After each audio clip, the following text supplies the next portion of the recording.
उनी 20 वर्षको उमेरमै अरबपति बन्न सफल भएकी छिन्। टिकटकले कति पैसा कमाउँछ?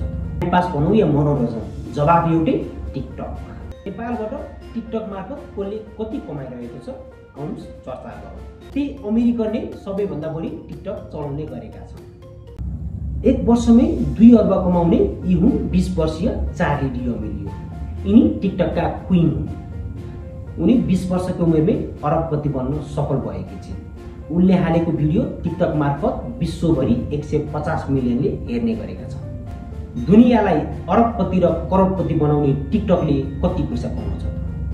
2016 मा रिलिज भएको यो एप 2018 मा म्युजिकली भन्ने एपसँग मर्ज भएको थियो। 2019 मा विश्वभरि सबैभन्दा बढी डाउनलोड भएको एप टिकटक थियो भने 2020 मा कोरोनाले टिकटकलाई निकै नै फाइदा गराइदियो।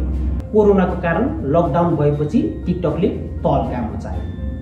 हरेक घर, हरेक व्यक्ति, बच्चादेखि बुढासम्म टाइम पास भनौँ या मनोरञ्जन, जवाब एउटै, टिकटक। 2020 देखि 2024 सम्म आइपुग्दा टिकटकले 21 बिलियन अमेरिकन डलरको टर्नओभर गरेको छ। कसको कारण? तपाईँ र हाम्रो कारण। हामीले के पायौँ?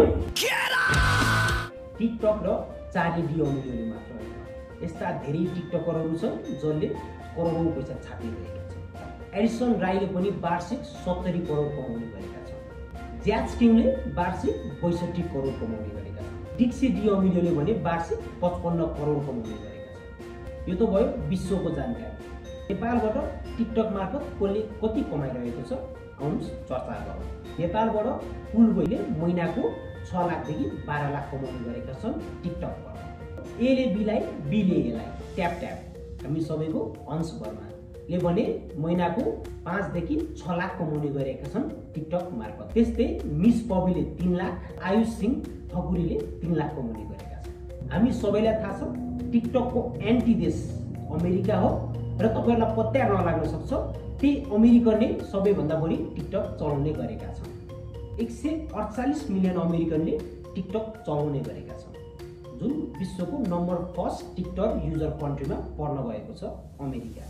दोस्रो नम्बरमा इन्डोनेसिया, जहाँबाट 127 मिलियनले चलाउँछन् टिकटक। तेस्रो ब्राजिल, जहाँ 101 मिलियनले टिकटक चलाउने गरेका छन्।